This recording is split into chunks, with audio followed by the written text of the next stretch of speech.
नमस्कार दोस्तों, मेरा नाम है अजय और आप देख रहे हैं news by Ajay YouTube channel. आज हम बात करने वाले हैं आधार अपडेट के बारे में। आधार में नेम अपडेट के लिए आपको क्या-क्या डॉक्यूमेंट की ज़रूरत होती है, जिसके द्वारा आप अपना नाम अपडेट करवा सकते हैं। बच्चों के लिए क्या डॉक्यूमेंट चाहिए होते हैं और 18 से ज़्यादा उम्र वालों के लिए क्या-क्या डॉक्यूमेंट चाहिए होते हैं, इस विषय में पूरी जानकारी आपको इस वीडियो में दी जाएगी और बाकायदा आपको डॉक्यूमेंट की लिस्ट भी दिखाई जाएगी और समझाया जाएगा कि आपको नाम अपडेट कराने के लिए क्या-क्या डॉक्यूमेंट चाहिए।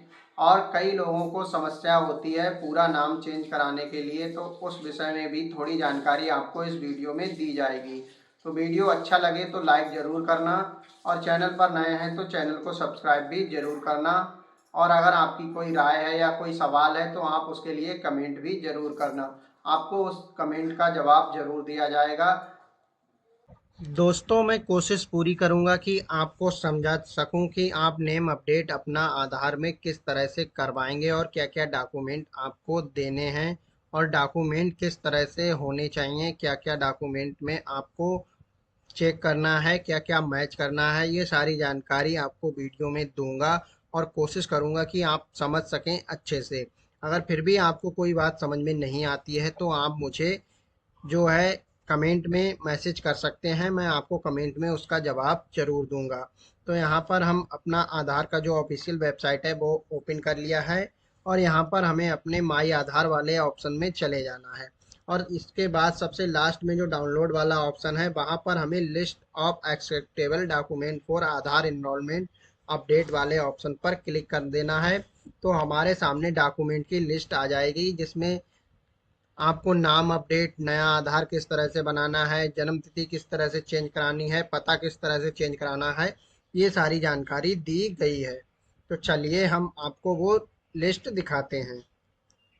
यहाँ पर जो डॉक्यूमेंट अपडेट लिस्ट है वो आ गई है। तो नेम अपडेट के लिए आपको क्या डॉक्यूमेंट लगाने हैं उसी विषय में केवल यहाँ पर बात करेंगे। बाकी यहाँ पर date of birth, address proof और रिलेशनशिप के लिए भी डॉक्यूमेंट दिए गए हैं, वो आप खुद से पढ़ सकते हैं। लेकिन मैं यहाँ पर जो बात करने वाला हूँ वो केवल नेम अपडेट के डॉक्यूमेंट की बात करने वाला हूँ, यानी कि प्रूफ ऑफ आइडेंटिटी के बारे में बात करने वाला हूँ। तो नेम अपडेट कराने के लिए आपको प्रूफ ऑफ आइडेंटिटी डॉक्यूमेंट देना होता है। तो यहाँ पर सबसे पहले नंबर पर आप देख सकते हैं वैलिड इंडियन पासपोर्ट दिया गया है। तो वैलिड इंडियन पासपोर्ट जो है वो आपका proof of identity document accept किया जाएगा। जैसा कि यहाँ पर लिखा है, अगर सही का निशान है तो वो अलाउ है और कट का निशान है तो वो अलाउ डॉक्यूमेंट नहीं है। तो इसी के साथ यहाँ पर pan card, e PAN card दिया गया है जो आप प्रूफ ऑफ आइडेंटिटी यानी कि नेम अपडेट में यूज कर सकते हैं। ऐसे ही यहाँ पर राशन कार्ड और ई राशन कार्ड भी आप जो है नेम अपडेट में यूज कर सकते हैं। उसी के साथ आता है वोटर आइडेंटिटी कार्ड, ई वोटर आइडेंटिटी कार्ड, तो वो भी आप जो है नेम ऑफ अपडेट में यूज कर सकते हैं। इसी के साथ ड्राइविंग लाइसेंस जो होता है वो भी आप प्रूफ ऑफ आइडेंटिटी में यूज कर सकते हैं। इसी के साथ एक सर्विस फोटो आइडेंटिटी कार्ड होता है जो कि सेंट्रल गवर्नमेंट या स्टेट गवर्नमेंट के द्वारा इशू किया गया हो, यानी कि जो लोग जॉब करते हैं सरकारी जॉब, उनके पास जो होता है एक सर्विस फोटो आइडेंटिटी कार्ड होता है, जो उनका आईडी कार्ड होता है उसे ही सर्विस फोटो आइडेंटिटी कार्ड कहते हैं, उसे भी आप नेम अपडेट में यूज कर सकते हैं।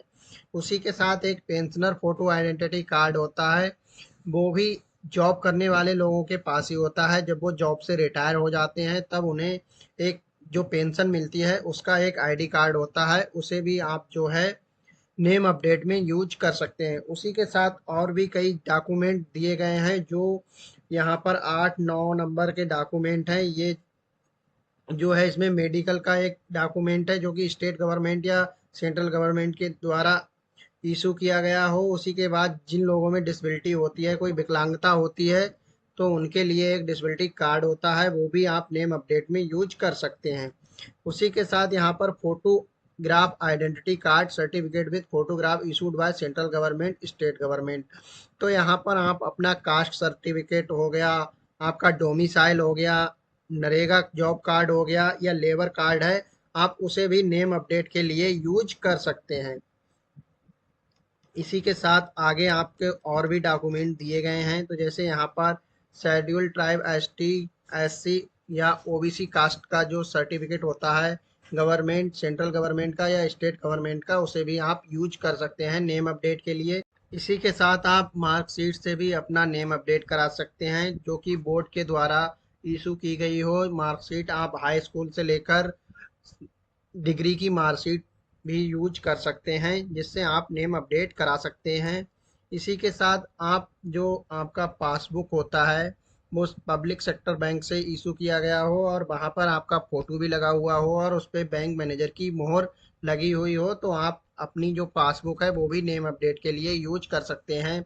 इसी के साथ जो ट्रांसजेंडर होते हैं तो उनके पास एक ट्रांसजेंडर आइडेंटिटी कार्ड होता है, उस कार्ड को भी वो लोग अपना नेम अपडेट कराने के लिए यूज कर सकते हैं, लेकिन ये केवल ट्रांसजेंडर के लिए ही होता है। इसी के साथ यहाँ पर कुछ इम्पोर्टेंट नोट दिए गए हैं।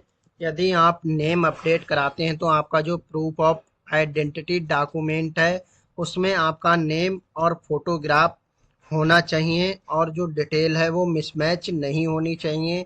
यदि आप नेम अपडेट कराते हैं तो आपकी जन्म तिथि, फादर नेम और एड्रेस मैच करना चाहिए।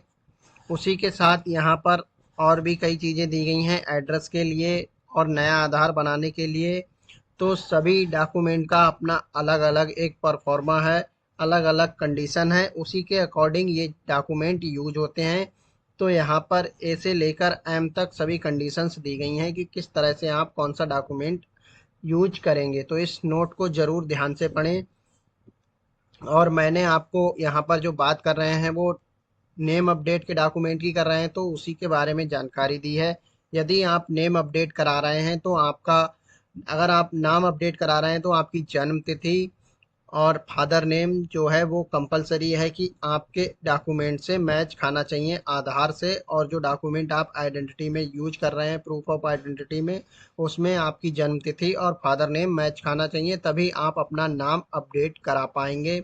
एक बात का विशेष और ध्यान रखें, और आइडेंटिटी प्रूफ के लिए आप जो भी डॉक्यूमेंट यूज होता है उसमें क्यूआर कोड होना चाहिए, तभी वो डॉक्यूमेंट यूज कर सकते हैं। विदाउट क्यूआर वाले डॉक्यूमेंट से आप अपना नाम अपडेट नहीं कर सकते हैं। और ये जो डॉक्यूमेंट मैंने आपको बताए हैं ये सिर्फ मेजर अपडेट के लिए होते हैं, इनके द्वारा आप फुल नेम चेंज नहीं कर सकते हैं। यदि आप फुल नेम चेंज करना चाहते हैं तो उसके लिए आपको गैजेट नोटिफिकेशन बनवाना पड़ता है, जिसे हिंदी में भारत का राजपत्र बोलते हैं। और वो आपको बनवाने के लिए कलेक्ट्रेट ऑफिस जाना पड़ता है, वहाँ पर जाकर आपको अपनी समस्या बतानी पड़ती है, तब वो आपको वहाँ पर डॉक्यूमेंट और प्रोसेस क्या होता है वो सारा कुछ बता देंगे। उसके बाद आप गैजेट नोटिफिकेशन का यूज करके अपना फुल नेम चेंज करा सकते हैं। उम्मीद करते हैं आप डॉक्यूमेंट के बारे में जान चुके होंगे कि आपको नाम अपडेट कराने के लिए क्या क्या डॉक्यूमेंट की ज़रूरत पड़ती है। तो हम आपसे मिलेंगे फिर एक नए वीडियो में नई जानकारी के साथ। जय हिंद, वंदे मातरम दोस्तों।